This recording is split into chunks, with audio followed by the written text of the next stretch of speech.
Chers amis, je suis très heureux de vous retrouver en ce soir du quatrième jour du mois de Kislev. Le mois de Kislev, vous savez, c'est le troisième jour après Rosh Hashanah. Le troisième jour après Rosh Hashanah. Et il a un point commun avec le mois de Sivan, qui est le troisième mois après Pessah. En effet, d'après le strict calendrier biblique originaire, eh bien, le premier mois de l'année, ce n'est pas Tishri, mais c'est Pessah. C'est la raison pour laquelle le mois de Tishri, on l'appelle Chodesh Hashvi'i, le septième mois. Mais enfin, finalement, pour différentes raisons qui sont exposées en long et en large dans le Talmud, finalement, tous les Juifs du monde célèbrent le début de l'année comme le chiffre 7, le chiffre de l'élection, comme le Shabbat par rapport aux 6 jours de la semaine, comme notre génération à nous, qui est la 7e génération depuis le début de la Chassidut Chabad, et depuis le début voilà, de la Chassidut écrite, Chabad, intériorisée. Eh bien, de la même façon, il y a un point commun entre le troisième mois qui suit le mois de Nissan, le premier Nissan, et le troisième mois qui suit le premier Tishri.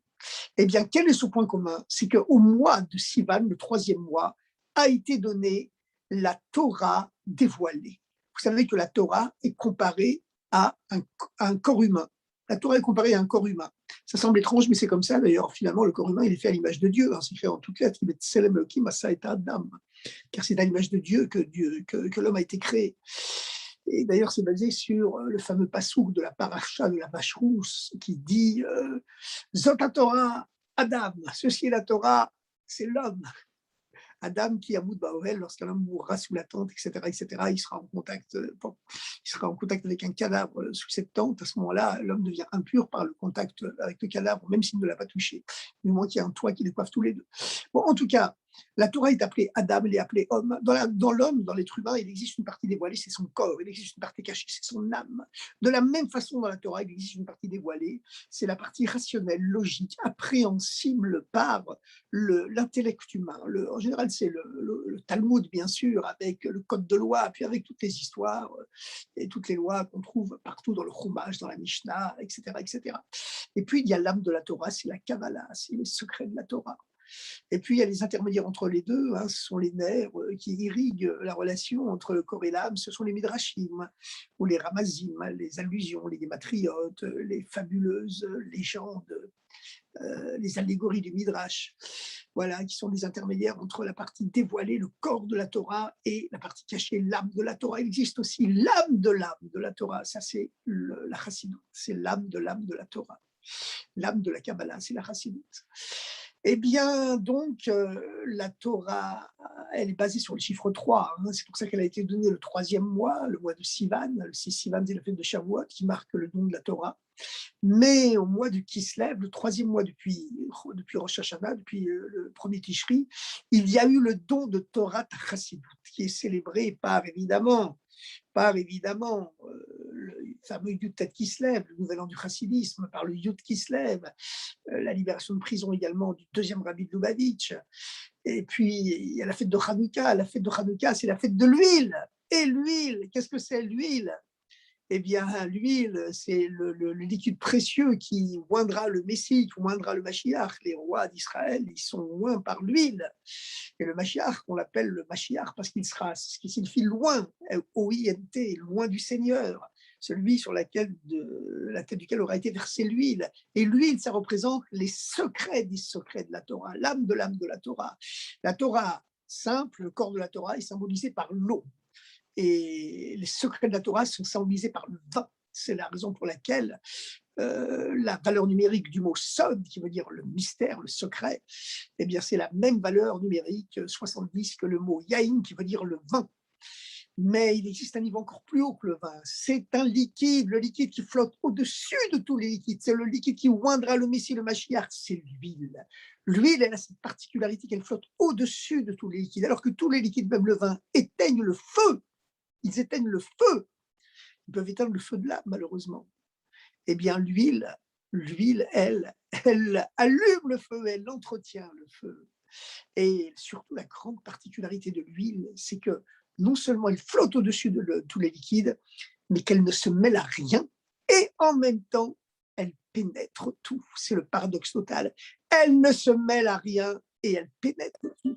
Dans les mélanges alimentaires, s'il y a certains aliments qui se sont mélangés, dans certaines conditions, ils peuvent rester cachés. Mais s'il y a de l'huile dans le mélange, c'est fini. Car l'huile a tout imprégné. Elle ne se mêle à rien, mais elle pénètre tout. Ça symbolise, ça exprime ce niveau des secrets de la Torah qui sont au-delà du haut et du bas. Ils ne se mêlent à rien, mais ils pénètrent tout. Et ça, c'est la Chassidut Chabad. C'est la Chassidut Chabad. C'est un niveau de la Torah qui ne se mêle à rien, mais qui pénètre tout.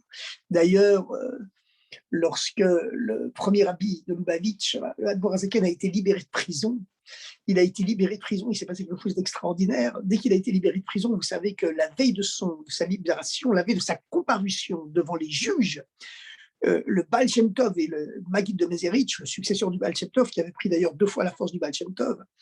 Le Baal Shem Tov avait 60 élèves dans sa yeshiva, le Maggid en a eu 120. Bon, la quantité n'est pas toujours une preuve de grandeur spirituelle, mais dans certains cas, oui, comme le prophète Élie qui avait ressuscité une fois un mort et son disciple Élisée a ressuscité 2 fois un mort.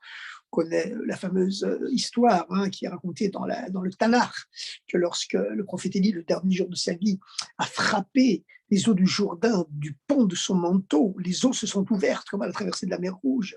Et lorsqu'ils se sont trouvés tous les deux au milieu du Jourdain, entre de l'eau à droite et de l'eau à gauche, qui formaient comme des murs, parce que le Jourdain à l'époque, il n'était pas pompé par tous les canaux d'irrigation et par la consommation exacerbée et par les ventes de millions et de millions de cubes d'eau à la Jordanie. Le Jourdain était beaucoup plus large, beaucoup plus profond. Il avait un débit beaucoup plus important qu'aujourd'hui. Bon, Eliaou Hanavi, le prophète Élie et son disciple Elisha, Élisée marchaient au fond du Jourdain à pied sec entre les 2 murailles d'eau et puis au milieu du Jourdain, parce que vous savez que l'eau, elle cache tout ce qu'elle contient, donc elle symbolise aussi cette dimension secrète de la Torah. Cette dimension qui est cachée, et puis que lorsque l'eau s'ouvre, ça veut dire que les secrets de la Torah apparaissent, la force cachée, même dans la force divine cachée dans la matière apparaît, se dévoile.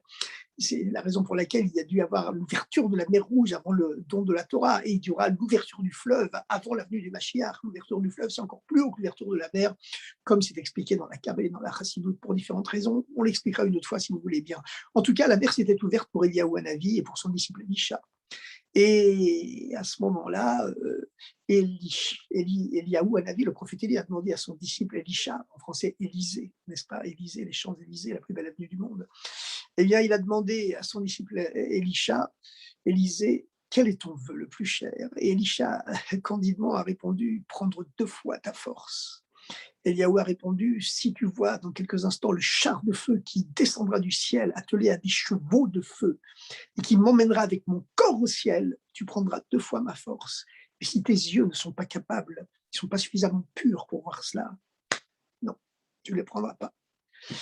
Et alors, ils sont sortis tous les deux de la rive à sec du Jourdain, et Eliaou Hanavi a de nouveau frappé les eaux du Jourdain de son manteau, qui se sont refermées instantanément. Quelques instants plus tard, les yeux de Elisha se sont ouverts.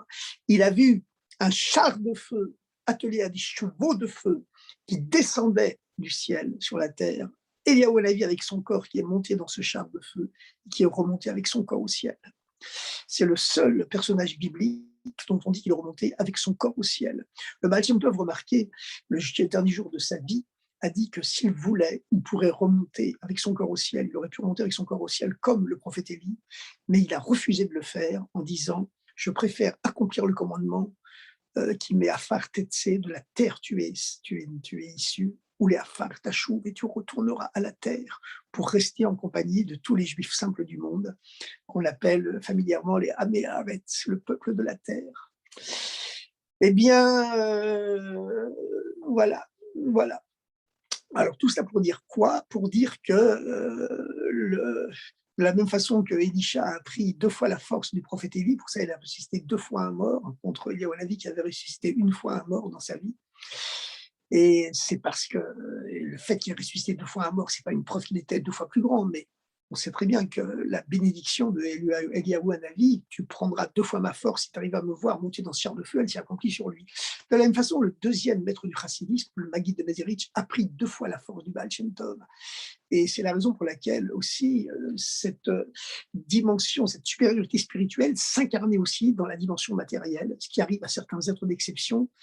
Et le Baal Shem Tov avait 60 disciples, ce sont les fameux Shishim Giborim, Giborei Israël, les 60 héros, parmi les héros d'Israël dont parle le Shir HaShirim, le Cantique des Cantiques, parce que l'âme du Baal Shem Tov ne voulait pas s'incarner dans ce monde. Il savait que s'il susciterait une très très grande opposition, il ne voulait pas s'incarner dans ce monde. Et finalement, il n'a accepté de descendre que lorsque Dieu a mis 60 anges gardiens, 60 grandes âmes qui ont été ses disciples sur terre pour le protéger. Et de la même façon, le Maguide de Mézérich, lui, il a eu 120 disciples, parce qu'il avait pris 2 fois la force du Baal Shem Tov. Le Admour Hazaken, c'est quelque chose de complètement différent, c'était le maître de la 3e génération du chassidisme, parce que lui, le Admour Hazaken, eh bien, c'était une âme nouvelle, qui ne s'était jamais encore incarnée sur Terre. Même le Baal Shem Tov n'était pas une âme nouvelle, hein. Il était la réincarnation d'un tzaddik caché qui avait vécu à Tzfat plusieurs siècles auparavant. Le Maguide de Mézérich non plus n'était pas une âme nouvelle. Le Admour Hazaken, lui le premier rabbi de Lubavitch, était une âme nouvelle qui ne s'était jamais incarnée. Et Dieu avait envoyé cette âme nouvelle pour dévoiler un nouveau chemin dans le service de Dieu, la chassidoute de l'intellect, qui permet d'intellectualiser d'intellectualiser les secrets les plus profonds de la Torah, qui sont justement symbolisés par l'huile, ce liquide miraculeux qui allume la lumière au lieu de l'éteindre, comme le font tous les autres liquides, qui flottent au-dessus de tous, ce qui exprime une supériorité sur tous, mais surtout qui, bien qu'il ne se mêle à rien, il pénètre tout. C'est-à-dire le 5e niveau de l'âme, Hamsha pour nos amis tunisiens évidemment, le 5e niveau de l'âme, ce niveau de l'âme qui est au-delà du haut et du bas. Parce que le 4e niveau de l'âme, ce qu'on appelle Chaya, qui correspond à la Kabbalah, il est trop haut pour la majorité des êtres humains, pour la condition humaine normale. Il ne se dévoile qu'à des êtres complètement hors normes, complètement exceptionnels. Par contre, parce qu'il est trop haut pour l'être humain, même Adam Arishon, le premier homme qui a eu le dévoilement du niveau de Chaya, n'a pas réussi à le garder longtemps. Et par contre, le 5e niveau, c'est pas qu'il est trop haut pour l'homme, c'est qu'il est au-delà des dimensions du haut et du bas. Voilà, comme cette huile qui ne se mêle à rien, mais qui pénètre tout. Alors la Torah Chassidut a été dévoilée au mois de Kislev. Elle a été dévoilée, bien sûr, le 19 Kislev, la veille de sa comparution. Bon, le Admour Hazaken, on en reparlera quand viendra le jour du Kislev. Hein. La veille de sa comparution devant les juges, le Admour Hazaken, physiquement, dans son monde matériel, avait été emprisonné parce qu'on l'accusait de trahir l'État russe, l'Empire russe, en envoyant de l'argent dans l'Empire ottoman, la Turquie de l'époque, qui était l'ennemi juré de la Russie. Mais en réalité, il envoyait de l'argent dans les yeshivot d'Eretz Israël, qui à l'époque faisait partie de l'Empire ottoman, c'est tout. Mais enfin, il avait des ennemis qui lui en voulaient énormément et qui voulaient le faire condamner à mort. Ils n'ont pas réussi. Il a passé 53 jours en prison parce que, en vérité, la raison profonde de son emprisonnement, ce n'était pas les accusations terrestres. L'emprisonnement terrestre n'était que la résultante d'une accusation céleste. Il était accusé dans le tribunal du ciel de trop dévoiler les secrets de la Torah, de trop verser d'huile. Un de ses opposants, qui était un des grands maîtres du chassidisme aussi, lui a dit, c'est vrai que l'huile, c'est le liquide sacré qui va dévoiler, qui va oindre le Messie, mais à force de trop verser d'huile, vous allez éteindre la mèche. Il l'accusait ainsi de trahir le chassidisme. Bon, enfin, c'est toute une très longue histoire, je ne peux pas vous en parler maintenant, mais en tout cas, ce qui est important de savoir, c'est que la veille de son emprisonnement, ces 2 maîtres qui avaient quitté le monde depuis déjà longtemps sont descendus du Gan Eden, le Baal Shem Tov et le Maguide lui sont apparus dans sa prison et lui ont dévoilé la liste des 22 questions que le tribunal terrestre, le tribunal du Tsar, lui poserait le lendemain. Et il a demandé à ces 2 maîtres, mais la vraie raison pour laquelle je suis en prison, c'est quoi? Ils lui ont répondu, c'est qu'on t'accuse dans le ciel de trop dévoiler les secrets de la Torah. Et les chefs d'accusation terrestres ne sont qu'une projection terrestre de la véritable accusation qui se trouve dans le ciel. Et il a demandé, mais dans ce cas-là, est-ce que je devrais arrêter de dévoiler les secrets de la Torah quand je sors de prison? Si je sors, ils lui ont dit, non, tu sortiras, on va te donner maintenant les réponses qu'il faudra fournir demain au juge. Et ils lui ont donné 21 réponses sur les 22 questions qu'on allait lui poser. Et en tout, le Admorazaken aura passé 53 jours en prison, correspondant aux 53 chapitres de son livre, le Tanya, dans lequel il dévoile essentiellement les secrets du judaïsme, les secrets de la Torah, qui sont donc plus hauts que la Kabbalah même, hein. C'est un approfondissement de la Kabbalah, puis en même temps, ça la met à la portée de tout le monde parce que c'est le niveau qui... la Kabbalah traditionnelle, c'est le secret de la Torah de Moïse. Mais, mais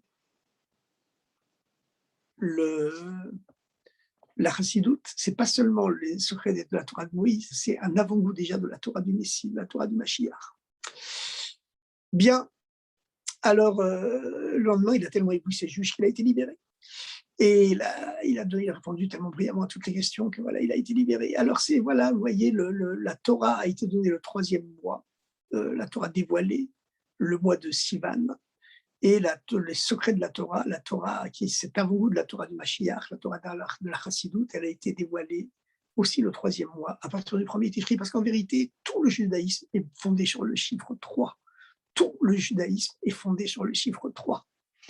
Alors, je fais une parenthèse, hein, vous savez, il y a des énergumènes, il y a ce qu'on appelle les mythologues, et la mythologie, c'est une science qu'on enseigne dans les universités, hein, l'anthropologie, l'ethnologie, qui réfléchit sur les origines de l'humanité. Alors, il y a un très grand ethno-anthropologue qui a fait une révolution au XXe siècle en expliquant qu'il existe une race indo-européenne qui a fait fonder toute sa civilisation à la limite entre la préhistoire et l'Antiquité, dans la très haute Antiquité, sur toute une philosophie sur le chiffre 3, à savoir les dieux, puisqu'ils étaient païens, les dieux de la lumière, les dieux de la violence et les dieux de la réconciliation et de la paix.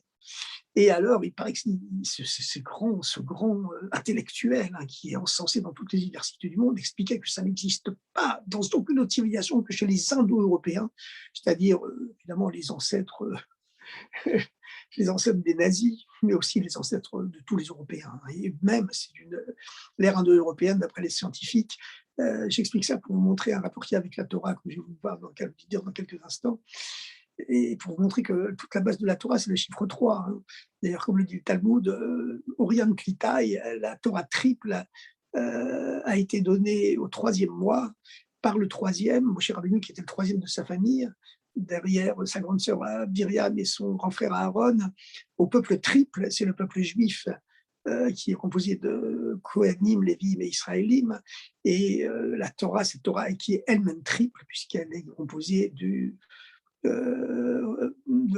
Chumash, des Nevi'im, les prophètes, et Ktuvim, les écrits, ce qu'on appelle en bon français les hagiographes.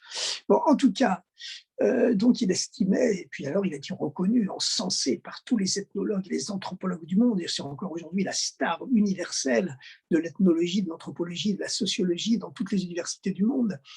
Et on l'appelle Dumézil, et alors, il explique que cette façon qu'avaient les païens indo-européens de fonder tout leur culte et toute leur philosophie sur le chiffre 3, les dieux de la lumière, les dieux de la violence et les dieux de la paix et de la réconciliation et de la prospérité, ben, ça n'existe que chez eux, que chez les Indo-Européens, surtout pas dans la Bible, et d'ailleurs chez aucun autre peuple, aucune seconde civilisation, et surtout pas dans la Bible. Il a épluché, mais il a rien trouvé. Alors franchement, on se demande comment il a lu la Bible, vous voyez, alors qu'on sait très bien que toute la Torah, elle était donnée par le chiffre 3, comme le dit le Talmud. Et pourquoi? Parce que le chiffre 3, c'est le chiffre de la paix. Et toute la Torah, elle a été donnée que pour apporter la paix dans le monde. Voilà, le premier jour, Dieu a créé l'eau et la lumière, parce que c'est sa bonté, son amour qui se sont dévoilés. Voilà, comme les dieux, les Avdil, les dieux païens de la lumière. Et ensuite, c'est sa sévérité qui s'est dévoilée. C'est pour ça qu'il a séparé tout ce qui existe dans le monde. Il a séparé les eaux d'en haut, les plaisirs spirituels, des eaux d'en bas, les plaisirs matériels. Puis le 3e jour, ça a été la réconciliation, la paix, et puis en même temps l'apparition de la masse continentale, qui est recouvre immédiatement d'une pellicule de verdure avec des arbres qui portent leurs semences, qui portent leurs fruits. La prospérité, la paix, la réconciliation, la prospérité. Bon. Mais alors, vous savez que selon la Torah, et selon une autre tradition, le monothéisme précédait le polythéisme. Donc, finalement, ce panthéon indo-européen, ce n'est soi-disant, hein, ce n'est qu'une dégradation, une dégradation du monothéisme originaire, hein, qui est celui qui était présent dans le judaïsme, évidemment, bien avant. Bon, ceci, c'est une parenthèse, mais pour vous dire que ce chiffre 3, donc on le retrouve dans le mois de Kislev, comme dans le mois de Sivan. Au mois de Sivan, le troisième mois depuis Nissan, a été donné la Torah dévoilée, le corps de la Torah, et au mois de Kislev, le troisième mois depuis Tishri, a été donné l'âme de la Torah, l'âme même de la Torah, la Chassidut, qui est déjà un avant-goût de la Torah du Mashiach. On va maintenant parler de la paracha de cette semaine. Et alors, on va donner une explication justement chassidique, hein, la lumière que la Chassidut projette sur la paracha de cette semaine. C'est vraiment formidable de voir tous ces dévoilements qui ont eu lieu à notre époque. Vous savez pourquoi ça a eu dévoilé tout ça à notre époque? Parce que nous, on est en an 5782 et les 6 jours de la semaine sont comparés, ce sont les rappels des 6 millénaires de l'histoire avant que Mashiach se dévoile. Et là, on est déjà à la fin, hein, à la fin du 6e millénaire, mais à la fin du 6e millénaire, donc à la veille du Shabbat, mais comme les Juifs ont l'habitude de recevoir Shabbat bien avant le lever des étoiles, on reçoit au coucher du soleil, même avant, surtout en été, on reçoit même 1 heure ou 2 heures avant. Et bien de la même façon, comme le dit le Rabbi, Mashiach va venir bien avant la fin du 6e millénaire. À la fin du 6e millénaire, l'an 6000, c'est le dévoilement de la résurrection des morts, etc., etc. Mais le Mashiach, ça enchaîne un os simplement qui apporte la paix dans le monde, ramène tous les Juifs en Israël, reconstruit le temple. C'est pour tout de suite. Voilà, en tout cas, très très bientôt. Comme on dit, hein, tout de suite à l'échelle de l'histoire, ça va venir de façon infiniment plus rapide qu'on le croit, un peu comme cette dissolution de l'URSS qui se produit d'un coup, comme une grosse bulle de savon qui a éclaté d'un coup sans faire de mal à personne, en apportant du bien. Et tout ça parce que, ben voilà, c'est des gros monstres qui se dissolvent dès qu'on a le courage de les affronter. Bien que ça a coûté beaucoup de sacrifices avec ces centaines ces milliers de Chassidim qui ont été déportés dans les camps, etc., dans les goulags. Mais bon, aujourd'hui, grâce à Dieu, nous sommes une génération complètement différente. Alors la paracha de la semaine, c'est la paracha de la sortie d'Eretz Israël. Ce qu'on appelle aujourd'hui la Yérida. Vayetse, Yaakov Beersheva, Vayelech Harana. Yaakov est sorti de Beersheva et il est parti à Haran. C'est véritablement le paradoxe total, le paradoxe absolu, parce que Beersheva, c'est le lieu de la paix, le lieu de la tranquillité, le lieu de la réconciliation. On l'a appelé Beersheva parce que c'était le 7e puits qu'avaient creusé Abraham et Yitzhak et qui était le plus beau de tous, comme le Shabbat toujours est plus beau que tous les 6 jours de la semaine. Et puis, Beersheva, ça vient aussi du mot Shvoua, comme dit Rashi, parce que là-bas, le roi des Philistins de l'époque, Avimelech, et Abraham et Yitzhak avaient prêté des serments de réconciliation. Et donc, c'est vraiment un symbole de paix et de bonheur. Et puis, en même temps, à Beersheva, eh bien, Yaakov, il vivait au paradis terrestre. Hein, il étudiait les secrets de la Torah dans la yeshiva de Shem et Ever, les fils de Noé, les fils et petits-fils de Noach. Et puis, brusquement, il sort de ce paradis parce que son frère Esav, l'ancêtre, le fondateur, l'ancêtre de la civilisation chrétienne occidentale, veut l'assassiner. Bon, vous connaissez l'histoire, hein, Yaakov s'était déguisé, il s'était revêtu de la pelisse de peau de bête dans laquelle aimait se revêtir d'habitude Esav pour aller chasser, pour aller tuer.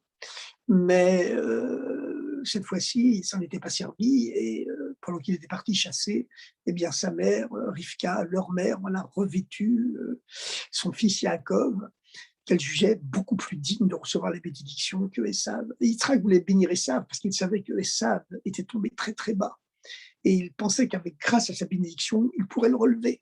Mais Rivka, qui avait un don prophétique supérieur à celui de son mari, comme Sarah avait un talent prophétique supérieur à celui d'Abraham, hein, lorsque Sarah a voulu chasser Agar et Ishmaël dans le désert, Ishmaël, l'ancêtre de la brillante civilisation musulmane, qui a reçu énormément de bénédictions aussi, dans la Torah, elle a reçu énormément de bénédictions. Mais enfin, Sarah a voulu les chasser dans le désert. Eh bien, Abraham s'y est opposé. Ishmaël était son fils aîné en plus. Mais Dieu est intervenu en lui disant tout ce que te dit Sarah, tu écoutes sa voix.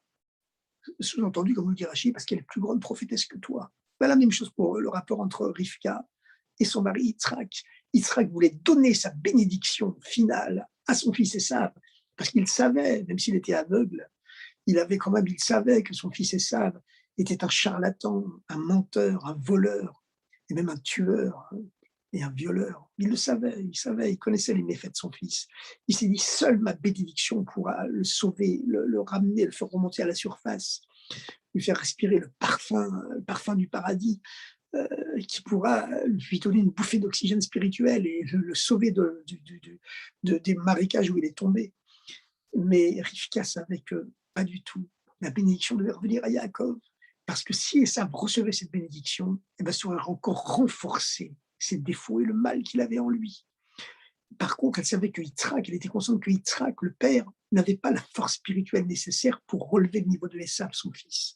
Yaakov, lui, le frère jumeau de Esav, il avait cette force. C'est pour ça qu'il devait recevoir les bénédictions seulement Rivka, pour ensuite être capable de purifier Esav et de l'élever.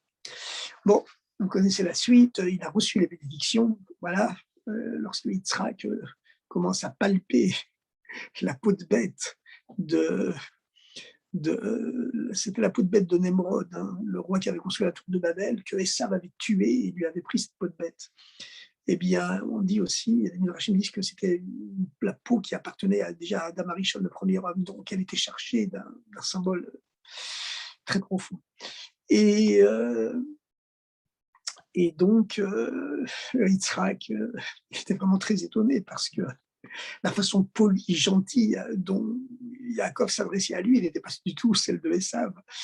Alors, il l'a tâté, il a senti sous ses mains les poils de la peau de bête, et puis il n'a pas pu se retenir, ça lui a échappé, il a dit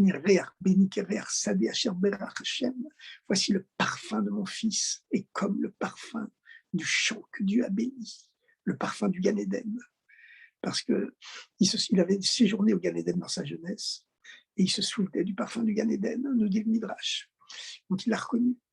Et puis il a béni avec les 10 bénédictions, les fameuses 10 bénédictions, qui correspondent aux 10 paroles par lesquelles Dieu a créé le monde, et qui plus tard ont été le réceptacle pour recevoir les 10 commandements.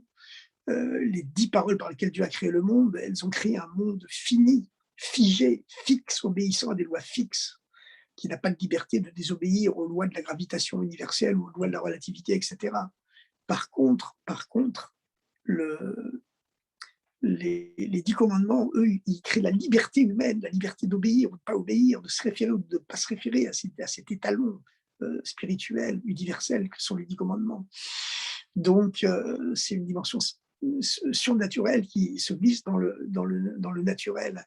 Et tout le but, c'est de faire descendre les 10 commandements, la dimension surnaturelle, à l'intérieur des 10 paroles par lesquelles Dieu recrée sans arrêt le monde naturel du néant à l'être. Et Yaakov, justement, il faisait ce travail. Et c'est pour ça que 10 fois 10, il a mérité de recevoir les 10 bénédictions de son père Yitzhak. Alors maintenant, dans la paracha de cette semaine, voilà, Rivka a compris que son fils Esav, il a décidé de tuer Yaakov parce qu'il ne supporte pas de s'être fait voler le roi d'aînesse quelques dizaines d'années plus tôt. Et puis maintenant, ça y est, on lui subtilise les bénédictions, il décide de tuer son frère. Et alors, Rivka persuade Yaakov d'aller se mettre au vert, comme on dit, d'aller se réfugier en Mésopotamie, l'Irak actuel, chez son frère Lavan, et d'attendre que le courroux de son frère jumeau Esav s'apaise. Effectivement, Yaakov reviendra 20 ans après, 22 ans après précisément, et le courroux de son frère se sera quelque peu apaisé. Ils ne seront pas totalement réconciliés, la réconciliation totale, véritable, viendra qu'au temps du Mashiach, mais quand même, il n'a pas tué Yaakov le jour où ils se sont retrouvés. Il l'a même embrassé. Voilà. Alors, avec tous les midrashim qui tournent autour de la signification de ce fameux baiser de Esav à Yaakov. Alors, Vayetze Yaakov Beersheva, il est parti Yaakov de ce havre de paix, de tranquillité, de Torah, de lumière qui était Beersheva, Il est parti à Haran, se réfugier dans le futur Irak. Le futur Irak-Iran, c'est la région entre l'Irak et l'Iran, la Mésopotamie, du grec Mésopotamos, qui veut dire entre les deux fleuves, le Tigre et l'Euphrate, deux fleuves dont parle d'ailleurs la Torah dans la Parashat Bereshit, qui bordent le Gan Eden.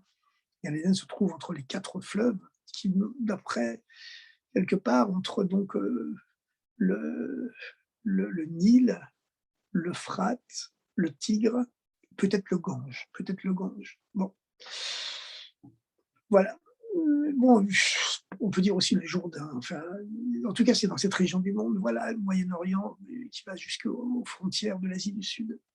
C'est là que se trouvait le Gan Eden, quelque part, un endroit que, bien sûr, personnellement, je n'ai pas réussi à identifier très précisément, mais bon, on y arrivera sûrement un jour. En tout cas, il sort de ce havre de paix qu'est Beersheba, il va se réfugier à Haran. Haran, c'est pas un lieu qui n'est pas chargé de symboles, au contraire, parce que Haran, ça vient du mot hébreu Haron, qui veut dire colère, le lieu de la colère divine dans le monde, c'est-à-dire le lieu de l'abomination morale. C'est la cité de l'abomination, un peu comme Sodome et Gomorrhe, quelques dizaines d'années auparavant. C'est moins terrible, moins terrifiant que Sodome et Gomorrhe, mais quand même, c'est pas un endroit recommandable, hein. C'est un endroit de voleurs, un endroit d'escroquerie. Il y a tous les Madoff du monde qui sont réfugiés là-bas. Voilà.